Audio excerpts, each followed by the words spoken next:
마태복음 11장 5절입니다. 신약성경 마태복음 11장 5절. 자, 우리 한 절 말씀입니다.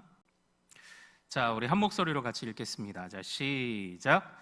맹인이 보며 못 걷는 사람이 걸으며 나병 환자가 깨끗함을 받으며 못 듣는 자가 들으며 죽은 자가 살아나며 가난한 자에게 복음이 전파된다 하라.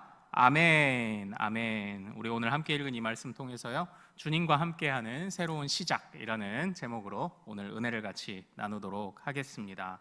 하나님께서 매일매일 우리 사랑하는 성도님에게 힘을 주시기를 소망합니다. 저와 그 중앙교회에서 같이 사역하던 정말 좋은 이제 선배 목사님을 한 분을 이렇게 만나게 돼가지고 제가 저희 가정이 이렇게 좀 깊이 교제를 했었습니다. 그런데 지금 그 목사님이 어디에 가서 목회를 하고 계시냐면 뉴질랜드에 있는 이민교회에 거기 청빙을 받아서 이제 지금 뉴질랜드에서 이제 목회를 하고 계신 거예요. 그런데 어쨌든 뉴질랜드로, 그러니까 말하자면 이민을 가신 거죠. 그러니까 자녀들도 그 학교로 다 이렇게 집어넣잖아요. 그런데 뉴질랜드는요, 독특한 문화가 하나 있습니다. 그게 뭐냐면 아마 뉴질랜드 대표팀, 뭐 축구든지, 사실 뉴질랜드는 축구보다는 럭비 이제 이런 것들이 더 인기 스포츠라고 하더라고요. 뭐 농구팀이든지 어디든지 뉴질랜드 스포츠 대표팀이 경기를 할 때 보면 항상 시작 전에 일종의 의식을 하나 치릅니다. 그게 뭐냐면 소리를 치면서 막 눈을 부릅뜨고 막 혀를 막 내놓는 하카라는 것 혹시 들어보셨습니까? 그게 뭐냐면 이 마오리족의 그 과거의 전사들이 싸움에 나가기 전에 하던 집단 용사들의 말하자면은 집단 군무 같은 거예요. 그러니까 그걸 통해서 유명한 장면이 하나 있어요. 그러니까 막 선수들이 그 용사들의 춤을 막 하는 겁니다. 그런데 상대편 이런 선수들은요, 그냥 어깨 동무하고 그걸 이렇게 보고 있는데 왠지 벌써 거기에서부터 기세에 눌리게 되는 거죠. 그런데 이 동양인 학생이 뉴질랜드를 가도 그 똑같이 학교에서 하면은 똑같이 하카를 하고 있는 거예요. 마오리족이 아닌데도요. 이제 그게 그들의 좀 전통 이제 문화였었습니다. 그러니까 핵심은요, 그걸 하는 이유는요, 기선제압이에요. 기선제압. 저는요, 또 한 가지, 이전에 대구 동신교회에 제가 이제 그 권성수 목사님을 교수 시절부터 그리고 목회를 하는 과정에서도 존경해서 이제 제가 개인적으로 휴가를 내서 그 목사님의 목회를 배우고자 하는 세미나에 이제 합숙을 하며 참여를 했었는데요. 그때 그 세미나의 첫 번째 강의 제목이 뭐였냐면요, 이겁니다. 태도가 고도를 결정한다, 이거예요. 같이 한번 따라해 볼까요? 태도가 고도를 결정한다. 바로 그겁니다. 이게 첫 번째가 리더십 강의였어요. 그런데 태도가, 나의 마음의 태도가 우리가 어떤 높이에 서는지를 결정한다. 태도가 고도를 결정한다. 이제 이런 강의를 하셨습니다. 사랑하는 여러분, 뉴질랜드의 그 독특한 문화, 하카라는 것을 통해 기선제압하고자 하는 그 용사들의 춤, 그리고 또 제가 세미나에서 배웠던 태도가 고도를 결정한다, 이런 것이 저는 단순하게 그냥 이 세상 사회생활에만 쓰이는 그런 것이라고 생각하지는 않습니다. 지난주에 제가 드렸던 설교의 말씀처럼 우리의 연약함을 아시는 이와 함께 어떻게 해요? 무뎌진 칼을, 녹슨 칼을 다시금 갈아내며 우리가 올 한 해를 달려가 보자라고 제가 지난주에 이렇게 호소를 했습니다. 집단 우울에 빠질 만한 수많은 상황들이 있었지만 다시 한번 믿음으로 전의를 불태우며 나아가고자 그렇게 권면했던 우리 선배 목사님의 말씀을 드렸던 거 기억나시죠? 바로 오늘부터 그리고 우리가 앞으로도 계속적으로 이 마음 갖기를 원해요. 기선제압 당하지 않기를, 우리가 사단에게 기선제압 당하지 않기를, 또 세상에 눌리지 않기를, 우리가 영적인 기상과 기백을 가지고 올 한 해 정말 힘내서 신앙생활 할 수 있기를, 그런 마음으로 우리가 또 오늘 이 말씀을 계속 이어서 살펴보기를 원합니다. 오늘 우리가 함께 살펴볼 이 말씀은요, 참 우리에게 위로가 되는 말씀입니다. 바로 어떤 말씀이냐? 실족한 한 사람을 소개하고 있는 말씀이에요. 그 실족한 사람이 누굽니까? 바로 세례 요한이었어요.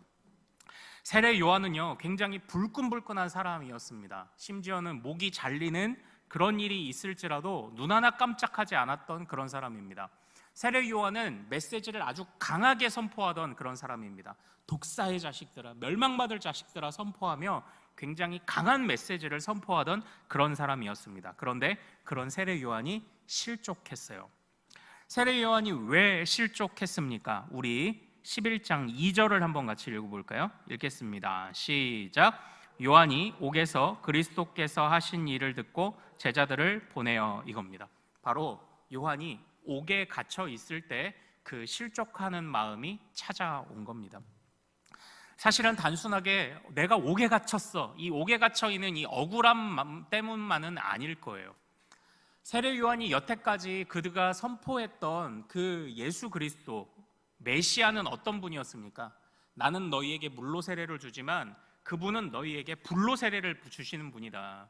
그리고 나는 그분의 그 신발끈을 풀기에도 감당 못할 자다. 그러니까 어떻습니까? 세례 요한이 그렇게 강력하게 사역했는데 찾아오시는 메시아는 훨씬 더 강력하게 세상을 향해서 불을 던지는 그런 분이라고 생각을 했던 겁니다. 그런데 어찌된 일인지 지금 그런 메시지를 선포하던 자신을 오셔서 구해주시기는커녕 여전히 옥에 갇혀서 죽을 날만 기다리고 있고, 그러니까 말하자면 우리가 믿고 있었던 우리의 믿음과 실제 삶에서 나타나는 일들이 이게 일치되지 않는 거예요. 불일치하는 모습 속에서 이제 실족이 찾아온 겁니다. 그도 그럴 만한 것이 예수 그리스도의 사역을 보면요, 세례 요한보다 더한 분이라고 했잖아요. 그런데 세례 요한보다도 오히려 더 온건하고 오히려 더뎠으며 굉장히 부드러웠죠. 그러니까 세례 요한의 입장에서는 당장 메시아가 오셔서 불을 던져주셔야 되는데, 그런데 그게 아니라 주님은 온건하고 그리고 굉장히 더디고 굉장히 부드러우셨다라는 겁니다. 게다가 또 예수님의 사역은 어땠습니까? 어리숙해 보이는 제자들을 3년이나 데리고 다니시는 그런 사역을 하지 않으셨습니까? 어리숙해 보이는 사람들과 같이 다니면서 사고 치면 뒷수습을 하시질 않나, 아니면은 이방인의 지역에 이렇게 다니시질 않나. 지금 빨리 이스라엘에 화를 내리고 불을 내리고 심판을 선언해서 하나님의 나라를 강하게 임하게 하셔야 하는데, 그게 아니라 이 세례 요한의 입장에서 봤을 때 주님의 사역은 너무 느리고 너무 더뎠어요. 그리고 너무 부드러웠다라는 것이죠. 사랑하는 여러분, 실족이 바로 이렇게 무서운 것입니다. 세례 요한, 정말 그 구약의 마지막 선지자. 이제 우리가 세례 요한을 신약 성경에 등장하지만 구약의 마지막 선지자, 선지자의 마침표를 찍는 그런 분이라고 우리가 이해를 합니다. 정말 구약에 있는 모든 메시지를 아울러 메시아 직전에 그 메시아를 길을 예비했던 그 세례 요한도 넘어지게 할 만큼 실족이 이렇게 무서운 겁니다. 어느 목사님의 표현에서는 그래요. 사랑하는 성도 여러분, 주님은 어디든지 계십니다. 그러니까 성도들이 아멘 합니다. 주님의 능력은 이 세상을 온전히 치료하실 것입니다. 선포했더니 또 모든 성도들이 아멘 해요. 그러나 어디서나 계신 하나님, 어디서나 계신 하나님의 무한한 능력을 볼 수 없게 만드는 것이 바로 낙심이고 실족입니다. 이제 이렇게 설교를 하시더라고요. 근데 정말 마음에 그게 좀 와닿았습니다. 그렇죠. 우리가 몇십 년 신앙생활 했는지 상관없더라고요. 넘어지면 한 방에 넘어가는 게 바로 이 실족입니다. 그런데 물론 우리도 할 말이 없지는 않죠. 왜? 실족할 만한 상황을 만드셨습니까? 세례 요한의 입장에서 보면, 아니 왜 당장에 헤롯에게 화를 내리시지 왜 그렇게 더디게, 왜 그렇게 부드럽게 사역하십니까? 이런 항변을 사실 할 수도 있지 않습니까? 근데 오늘 우리가 이 살펴봤던 실족한 그 세례 요한의 모습에서 우리 6절 말씀 한번 좀 같이 먼저 읽어보죠. 읽겠습니다. 시작. 누구든지 나로 말미암아 실족하지 아니하는 자는 복이 있도다 하시니라. 예, 여기서 세례 요한에게 실족하지 않는 자가 복이 있다고 권면하실 때, 어쨌든 이 실족이라는 단어가요, 이게 그 스칸달리조라는 헬라어인데요, 이게 말 그대로 넘어지다라는 단어예요. 말 그대로 넘어지다. 그런데 이 단어가 마태복음 13장에 가면 아주 정말 깊은 의미로 한 가지 사용됩니다. 그것이 무엇이냐면 마태복음 13장 20절, 21절이에요. 우리 같이 가서 한번 찾아 읽어볼까요? 마태복음 13장, 한 두 장을 넘겨서 20절, 21절을 한번 같이 보겠습니다. 자, 마태복음 13장 20절, 21절 같이 읽겠습니다. 시작. 돌밭에 뿌려졌다는 것은 말씀을 듣고 즉시 기쁨으로 받되 그 속에 뿌리가 없어 잠시 견디다가 말씀으로 말미암아 환난이나 박해가 일어날 때에는 곧 넘어지는 자요. 아멘. 여기서 곧 넘어지는 자요, 그러니까 돌짝밭이죠.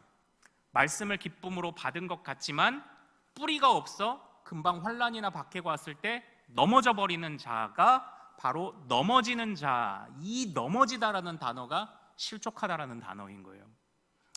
그러니까 사랑하는 여러분, 사실 이 실족이다라는 건요, 우리가 실족할 때는 보통은 주님을 향한 원망으로 이것이 많이 토로되는 경우가 많죠.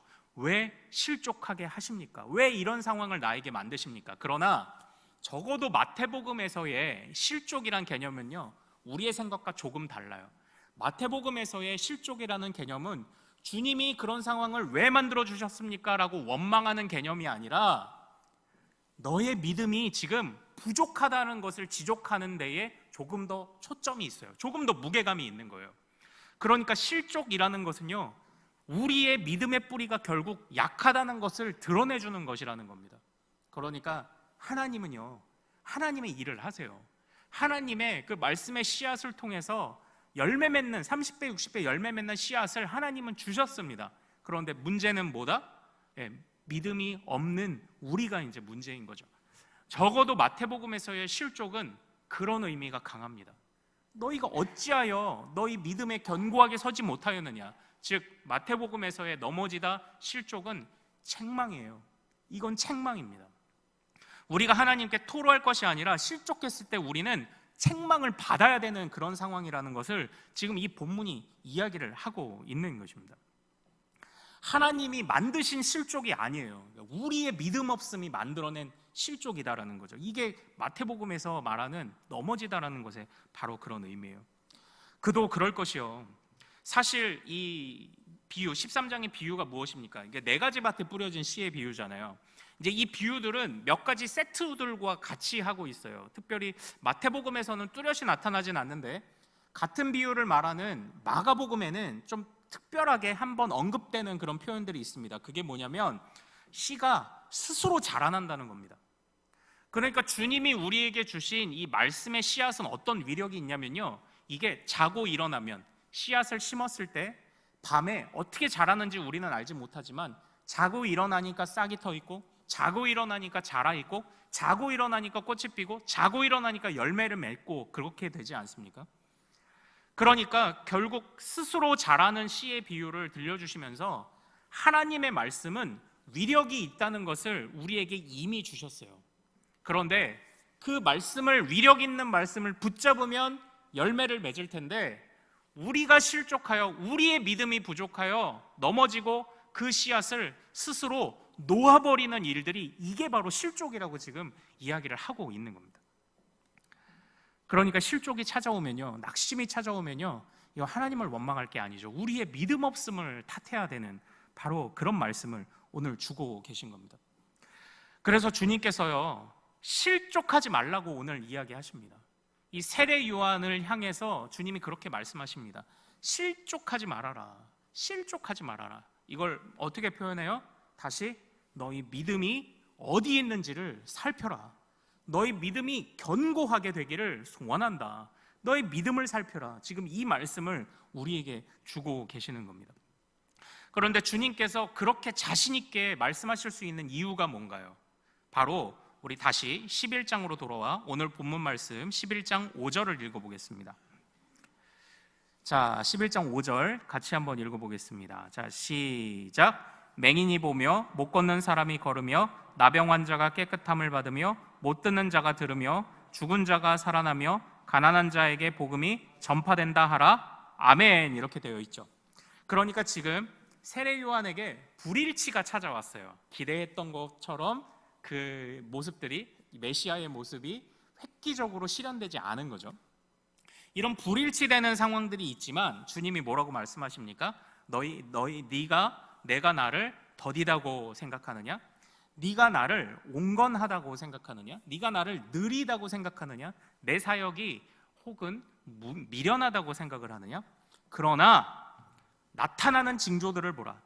맹인이 보며 못 걷는 사람이 걸으며 나병 환자가 깨끗함을 받으며 못 듣는 자가 들으며 죽은 자가 살아나며 가난한 자에게 전파가 되고 있는 이 징조들을 보아라. 지금 주님이 이 말씀을 우리에게 주시고 있는 거예요. 그러니까 낙심으로 가려졌던 우리의 수많은 눈과 어두워졌던 마음들을 조금만 열면 주님이 지금도 더딜지라도, 내가 더디게 느낄지라도 지금도 살아 역사하시는 수많은 징조들이 있는데 그것을 제대로 보아라라고 지금 우리에게 말씀을 해주고 계시다라는 겁니다. 실족하지 말라. 지금 주님이 살아 역사하고 계시는 징조들을 보라, 이렇게 말씀을 해주고 계신 거예요. 그러므로 절대 우리에게 실족하지 않기를 바라시는 그 주님의 마음을 누리기를 원합니다. 사랑하는 여러분, 우리 주님께서 우리 모든 성도님들에게 굳은 믿음, 절대 이 씨앗을 빼앗기지 않는 이 뿌리가 깊이 정말 자리 잡는 굳은 믿음 허락하시기를 소망합니다. 우리의 믿음 없음을 탓하며 주님 앞에 원망보다는 우리의 믿음을 오히려 더 강하게 해주시기를 간구하는, 원망보다 간구로 나아가는 그런 우리의 또 모습들이 되기를 소망합니다. 자, 그런데 그렇다고 해서 이제 우리가 할 말이 또 없는 게 아니죠. 오늘날 그렇다면 우리에게는 어떤 징조들이 있습니까? 오늘날도 우리도 이제 수많은 불일치를 겪으며 살아가지 않습니까? 주님이 해결하십니다. 주님이 능력이 있습니다. 주님이 담당하십니다. 주님이 다 하십니다 하는데 내가 다 해도 안 될락말락하고 주님은 다 해주시는지 아닌지 정말 헷갈리는 그런 상황들이 많지 않습니까? 오늘날 우리에게는 어떤 징조들이 있습니까? 오늘날 우리에게는요, 이전에는요 바로 예수에 관해서 전해진 소문들, 바로 맹인이 보고 못 걷는 사람이 걷고 하는 이런 소문들이 징조였죠. 그러나 오늘의 우리에게는 어떤 징조가 남아 있습니까? 바로 오늘날에는 우리에게 기록되어 전달된 이 모든 말씀이 사실 다 주님의 징조입니다. 이 모든 말씀이 다 주님의 행적이고요, 주님의 놀라운 기적이고요, 이것이 주님의 고난이고 부활이고 승천이고 다시 오신다 약속하신 소망의 말씀입니다. 그러니까 우리는요 오늘날요 핑계댈 수 없어요. 우리는요 가장 완벽한 징조를 가지고 있는 바로 그런 사람들이다라는 거예요. 그래서요 저는요 사실 우리가 빠져나갈 수 있는 구멍이 없습니다. 우리가 하나님 앞에 우리의 적은 믿음을 탓해야지 주님께서는 이미 모든 징조들을 다 주셨습니다. 우리의 마음이 얼마나 어둡냐면요, 정말 제가 지난번 디모데 이제 후서 설교를 준비할 때 디모데 후서 3장에 보면 이런 말씀이 있죠. 너는 이것을 알라. 말세에 고통하는 때가 이르러 사람들이 자기를 사랑하며 돈을 사랑하며 자랑하며 교만하며 비방하며 부모를 거역하며 감사하지 아니하며 거룩하지 아니하며 무정하며 원통함을 풀지 아니하며 모함하며 절제하지 못하며 사나우며 선한 것을 좋아하지 아니하며 배신하며 조급하며 자만하며 쾌락을 사랑하는 것, 이게 말세의 징조라고 주신 말씀이 있거든요. 한번 잘 생각해 보십시오. 우리의 눈이 얼마나 어두워져 있는지, 정말 주님이 놀라운 역사를 일으키신다는 징조는 적어도 그것만큼은 우리의 원하는 대로 바라는 대로 되지 않고 더디게 이루어질 수도 있어요. 그러나 한편 눈을 살짝 돌려보면 오늘날 이 말세의 징조들은 너무나도 명확하거든요. 그런데 우리는 이 한쪽만 생각을 하다 보니까 오히려 명확하게 있는 이 징조조차도 생각지 못하고요, 우리는 우리의 생각들과 우리의 계획들과 소망들에 우리의 바라는 기도 제목들에 가득 차 있다 보니까 이 말씀의 풍성함이 우리에게 안 보이는 거죠. 징조는 사실 명확하지 않습니까? 더딘 것 같아도요 이미 명확하게 나타나는 징조들이 있어요. 그러므로 그 징조들을 본다면 우리는 실족하지 말아야죠. 우리는 다시 믿음을 불태워야죠. 다시 믿음을 붙잡아야죠. 오늘 세례 요한에게 주님이 그 말씀을 지금 주고 계신 겁니다. 내가 징조를 보지 않느냐, 네가 생각하는 것과 불일치가 일어나고 있지만 네가 징조를 보고 있지 않느냐. 참고로 마태복음 11장 5절의 말씀은요, 이게 마치 어디서 인용된 것 같은 그런 말씀이잖아요. 그러나 딱 인용된 말씀은 아니고 그 메시아가 예언된 이사야서의 말씀에 마치 요약판 같은 그런 느낌을 준다고 학자들이 이야기를 합니다. 그러니까 그 예언된 모든 말씀들이 지금 일어나고 있다. 더딜지라도 아니면 미련해 보일지라도 그러나 일어나고 있다. 지금 그 이야기를 하고 계신 것 아닙니까? 그러므로 믿음 안에 견고해라. 실족지 아니하는 자에게는 어떻게 해요? 복이 있다. 지금 그 말씀을 지금 주님이 세례 요한에게 답변을 하시는 것입니다. 사랑하는 여러분, 저는요, 그래서 우리의 믿음이요, 한결같기를 원해요. 제가 이제 오늘도 이제 몇몇 분들과 우리 환우 한 분을 이제 또 그 요양원에 가서 신방을 좀 하고 왔는데요. 환우에게 기도를 할 때이든지 장례식이든지 대체로 제가 꼭 하는 기도가 있어요. 바로 믿음 주시기를 기도합니다. 그동안 신앙생활 하면서 천국 소망도 가지고 하고 했지만, 그러나 장례라는 것, 갑작스레 찾아온 질병들을 맞이하면요, 이 믿음을 다 이렇게 내려놓게 돼요. 마음이 얼마나 힘든지 그런 믿음을 내려놓게 돼요. 그래서 그때에 주님이 위로도 주시고 또 건강도 허락해 주시고 그렇게 기도하지만, 제일 간절히 기도하게 되는 제목은요, 믿음이에요. 믿음. 당장이라도 우리 부모님이 일어나 주시면 좋을 것 같지만 더디게 일어날 수 있습니다. 불일치가 일어날 수 있어요. 당장이라도 이 장례식에서 정말 모든 일들이 화평하게 이루어지고, 그리고 또 정말 천국 소망이 의심되지 않기를 이제 원하지만요, 때때로 어려움이 찾아오면 그 불일치가 일어납니다. 그때 필요한 것은요, 다른 것이 없습니다. 오직 믿음이죠. 주님이 믿음 주셔서 우리로 다시 흔들리는 마음을 붙잡아 주시기를 구하는 것, 이것밖에 없는 거예요. 그런데 사랑하는 여러분, 믿음이라는 것은 무엇입니까? 또 마태복음 13장에는요, 우리에게 주시는 이 말씀의 씨앗에 또 한 가지 비유가 있어요. 바로 뭐냐면 겨자씨 비유예요. 아주 적은 것 같지만 그 겨자씨가 어느덧 정말 새들이 깃들 만큼 커다란 나무로 자라가는 것 아닙니까? 또 하나의 비유를 주시죠. 천국은 마치 밭에 감추인 보화예요. 아무도 보이지 않아도 그 가치를 아는 자는 모든 것을 팔아서 그 밭을 사는 것처럼, 정말 하나님이 주신 이 말씀, 또 하나님이 주신 약속은요, 분명히 가치가 있는 것입니다. 아직은 더디고 겨자씨 같아 보일지라도 그 겨자씨에서 정말 커다란 나무를 보게 하는 것, 그리고 마치 부푼 그 이스트처럼 천국은 마치 여자가 가루 서말 속에 갖다 넣어 전부를 부풀게 한 아주 적은 누룩과 같다. 이 말씀들을 이 13장에서 우리에게 주고 계신데요, 결국 무엇입니까? 믿음은 바라는 것들의 실상이죠. 믿음은 바라는 것들의 실상이에요. 우리는요, 이순신이 행해놓은 업적, 이순신이 배 12척을 가지고 적군의 배 수백 척을 깨부셨대. 그 사실을 믿는 그런 정도의 믿음을 우리가 믿음이라고 말하지 않습니다.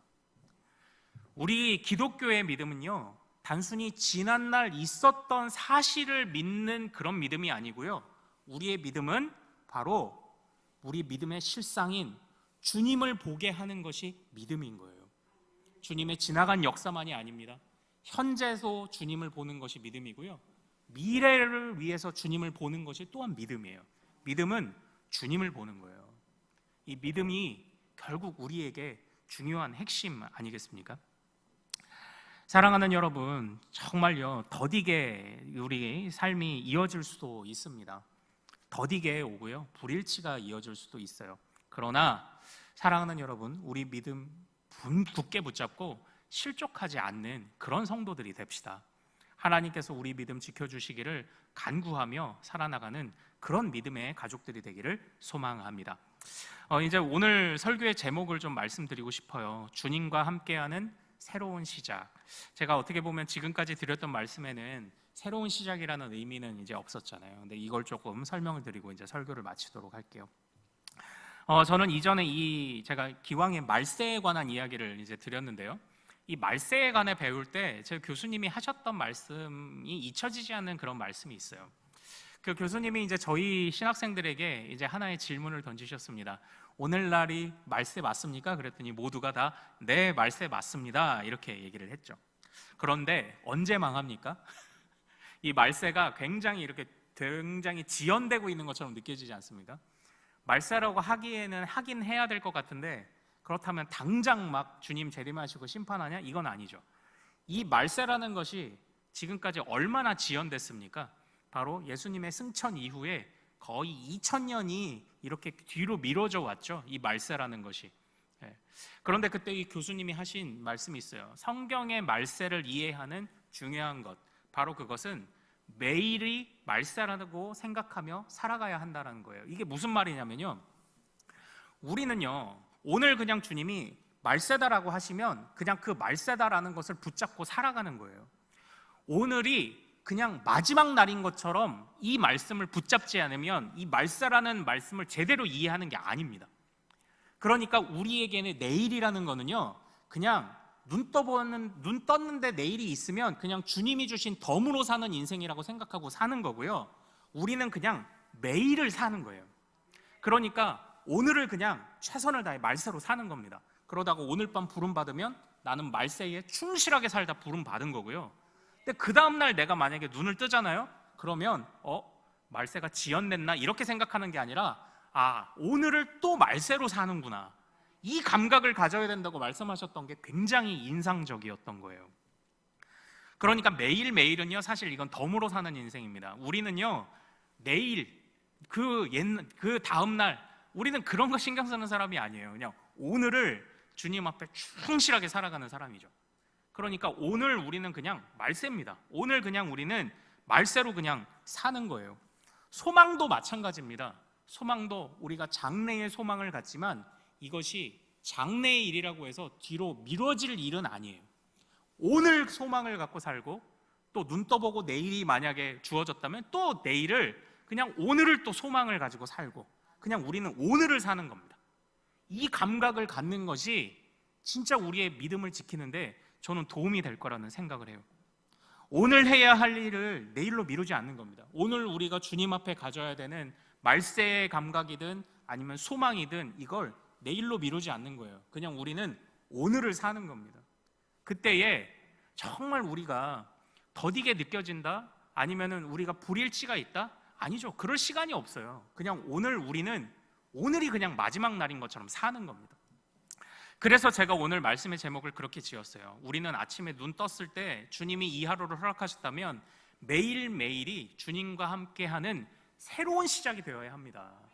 믿음으로 결단하고 말세의 감각을 갖고 소망 중에 충만하며 넘어지지 않기를 다짐하는 매일매일 내가 이 하루를 주님 앞에 믿음으로 성공하리라.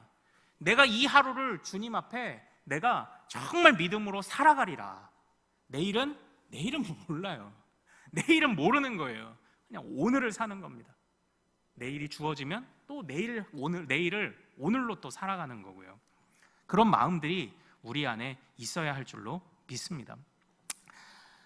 주님께서 주시는 이 더디게 느껴졌던 바로 그러한 그 예수님의 징조들이요, 결국 그렇게 미련한 사람들을 데리고 다니셨던 그 3년, 세례 요한이 답답해했던 그 3년 동안 어떤 일이 일어났습니까? 12제자들이 훈련돼서 그 12제자가 세계를 복음화시키는 사역을 하지 않았습니까? 그러니까 주님께서는요 다 뜻이 있으시죠. 지금은 더디게 일어나는 것 같고 지금은 굉장히 미련한 것 같지만, 그러나 주님께서 이 무엇인가 우리의 소망을 더디게 이끌어 가신다고 한다면 그것도 다 주님의 뜻이 있는 것 아닐까요?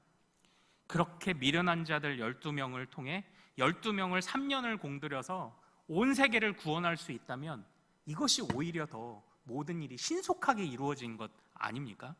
우리의 시간과 하나님의 시간이 조금 다를 수 있는 것이죠. 그러나 그럼에도 불구하고요, 사실 우리가 실족하게 되는 것 참 무서운 일이고 어려운 일입니다. 그 이전에 이제 성경 안에서 이런 주님이 병을 고쳐주시고 이런 얘기들이 나오면요, 저는 이제 항상 그렇듯이 이거는 예수님 시대에 예수님이 공생의 사역을 하실 때 있었던 일이고요, 지금은 이런 일이 안 일어나는 것은 아니지만 일어나지 않더라도 주님은 일하고 계십니다, 이런 설명을 항상 하잖아요. 그래도, 그러나를 항상 이야기하잖아요. 그러나 이제 저희와 같이 이렇게 교구 식구로서 교제하던 어떤 집사님은요, 아이가 장애가 있어요. 그분이 그런 말씀을 하시더라고요. 그래도 우리 아들 좀 고쳐주시지, 이제 이런 말씀을 하실 때 사실 집사님 주님의 뜻이 있어요, 이런 얘기를 사실 저도 확 이렇게 못하게 됐던 그런 순간이 사실 있기도 했었습니다. 그래서요, 지금 예전에 이제 한번 저희 같이 성경 공부를 하던 분들하고요, 그런 얘기를 해봤어요. 주님께 정말 구하고 싶은 은사가 있다면 어떤 은사들을 구하시겠습니까? 했더니 뭐 믿음의 은사, 아니면 저는 찬양을 잘하고 싶어요 그러는데, 저는 뭐라고 얘기했는지 아세요? 저 신유의 은사 갖고 싶어요, 이런 얘기를 했었어요. 그러니까 제가 정말 마지막 기도하고 주님께 떠나보내 드린 분들도 많고요, 그리고 제가 병상에서 중환자실에서 기도해 드린 분들도 많거든요. 그때마다 내가 기도할 때마다 중환자실에서 벌떡벌떡 일어나시고, 내가 기도할 때마다 죽을 것 같았던 자들이 살아난다면, 내가 기도할 때마다 평생 엄마 아빠의 마음의 짐으로 살아갈 수밖에 없게 만들었던 장애를 가진 우리 아이들이 치료가 된다면 얼마나 좋을까, 제가 뭐 이런 생각도 좀 해봤었습니다. 주님, 나 신유은사 갖고 싶어요, 그런 얘기를 한번 나눈 적도 있어요. 근데 주님이 저한테 신유은사를 주셨을까요? 안 주셨을까요?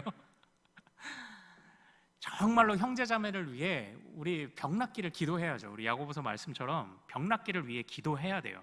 기도하는, 병낫기를 위해 기도하는 그 기도에 힘이 있고 역사가 있거든요. 그러나 때때로 정말 간절히 기도했지만 떠나보낼 수밖에 없었던 그런 분들도 있었고요.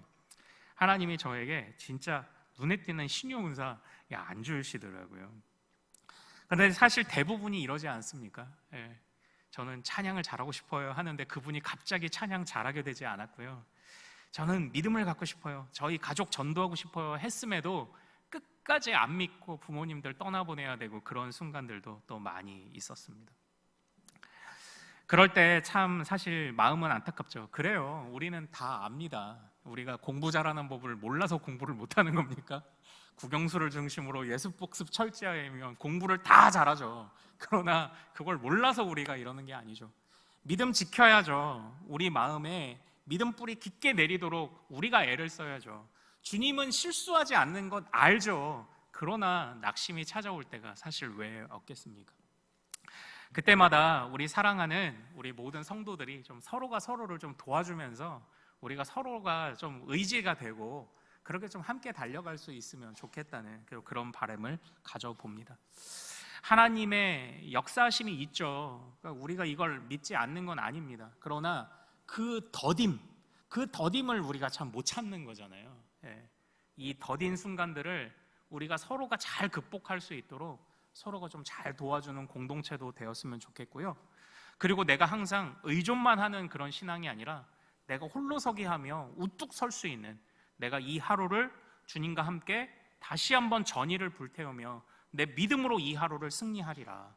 정말 말세가 지금까지 지연되어 온 것이 아니라 내가 매일매일을 말세의 감각으로 정말 총기 있게 살아가리라. 이런 결단들이 우리에게 매일매일 있기를 소망합니다. 매일매일 주님과 함께 새로운 시작을 하는 우리 성도님들 되시기를 소망합니다. 우리의 믿음의 태도가 우리의 고도를 결정할 겁니다. 우리의 영적 기백이 열매를 결정할 거예요. 실족하지 않는 자는 복이 있습니다.